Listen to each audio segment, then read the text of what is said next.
छोटे से गांव बरवा में जन्मा अर्जुन बाकी बच्चों की तरह ही सामान्य था। धूल में खेलता, नदी में नहाता और खेतों के बीच पला बढ़ा। उसका परिवार बेहद साधारण था। पिता हरिराम खेतों में मजदूरी करते और मां गीता देवी घर में गाय भैंस का दूध निकालकर गांव वालों को देती। घर मिट्टी का बना था, छप्पर की छत थी और चारों ओर गाय बकरियों की आवाजें थी। लेकिन अर्जुन कुछ अलग था। वह जब भी आसमान में उड़ते हवाई जहाज को देखता, उसकी आंखों में चमक आ जाती। वह अपनी मां से कहता, मां, मैं बड़ा होकर पायलट बनूंगा, आसमान छू लूंगा। मां मुस्कुरा देती, लेकिन उसके सपनों से डरती थी। गरीबी में सपनों की उड़ान अक्सर अधूरी रह जाती है। अर्जुन की पढ़ाई गांव की सरकारी पाठशाला में शुरू हुई। वहां न टेबल थे, न कुर्सियां। बच्चे फर्श पर बैठते थे, कभी कभी पेड़ की छांव में।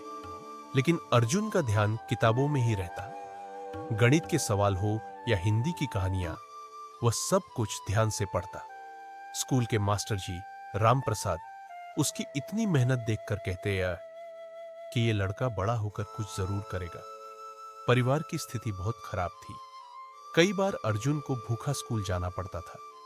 किताबें फटी पुरानी थी, लेकिन उसने कभी शिकायत नहीं की। उसके अंदर एक आग थी जो हर कठिनाई को पीछे छोड़ देती। जब अर्जुन 8वीं कक्षा में पहुंचा, तब उसके पिता बीमार पड़ गए। घर चलाना मुश्किल हो गया। मां ने लोगों के कपड़े धोने और बर्तन मांजने का काम शुरू किया।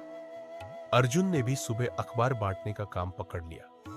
वह सुबह 4 बजे उठता, गांव के इकलौते बस स्टॉप से अखबार लेकर गांव गांव जाकर बांटता और फिर स्कूल जाता। उसके साथी उससे कहते, पढ़ लिख कर क्या करेगा, आखिरकार तू भी तो खेतों में ही काम करेगा। लेकिन अर्जुन सिर्फ मुस्कुरा देता और मन ही मन सोचता, मैं जरूर कुछ बनूंगा। 4 शहर की ओर कदम, नई दुनिया। 10वीं कक्षा में अर्जुन ने जिले में टॉप किया। उसे छात्रवृत्ति मिली और जिला प्रशासन की मदद से शहर के अच्छे स्कूल में दाखिला मिल गया। पहली बार उसने पक्की सड़कें, ऊंची इमारतें और कंप्यूटर लैब देखी। शहर की चकाचौंध ने उसे चौंका दिया, लेकिन डराया नहीं। यहां प्रतिस्पर्धा कड़ी थी। सभी छात्र अंग्रेजी में बात करते थे, कंप्यूटर पर काम करते थे। अर्जुन को शुरुआत में बहुत मुश्किल हुई, लेकिन उसने हार नहीं मानी। वह देर रात तक पढ़ता, अंग्रेजी के शब्द रटता, यूट्यूब से वीडियो देखकर खुद को अपडेट करता। 5 इंजीनियरिंग की राह, सपनों की नींव। 12वीं में अर्जुन ने फिर से टॉप किया। उसे आईआईटी में दाखिला मिल गया। गांव में यह किसी चमत्कार से कम नहीं था। पूरे गांव ने मिठाई बांटी। मां की आंखों में आंसू थे और पिता ने पहली बार बेटे को गले लगाकर कहा, बेटा, तू हमारे सपनों से भी आगे जा रहा है। आईआईटी में दाखिला मिलना जितना बड़ा सपना था, वहां टिके रहना उतना ही कठिन था।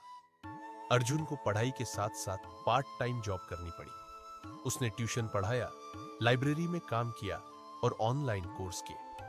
4 साल की कड़ी मेहनत के बाद अर्जुन को एक बड़ी मल्टीनेशनल कंपनी में जॉब मिल गई, वह भी एक फ्लाइट टेक्नोलॉजी प्रोजेक्ट पर। अब वह सच में जहाजों के करीब था।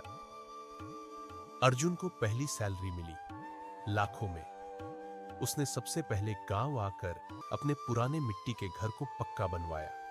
मां के लिए गैस का चूल्हा, पापा के लिए मोटरसाइकिल और गांव के बच्चों के लिए एक छोटी लाइब्रेरी बनाई। वह स्कूल गया जहां वह पढ़ा था।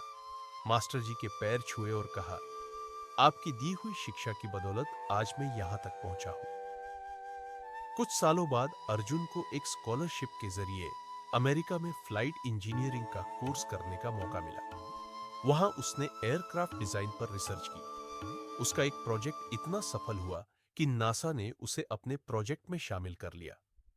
अर्जुन अब एक फ्लाइट टेक्नोलॉजिस्ट था, जो कभी गांव में पेड़ की छांव में बैठकर हवाई जहाज को देखता था, अब उनके निर्माण में योगदान दे रहा था।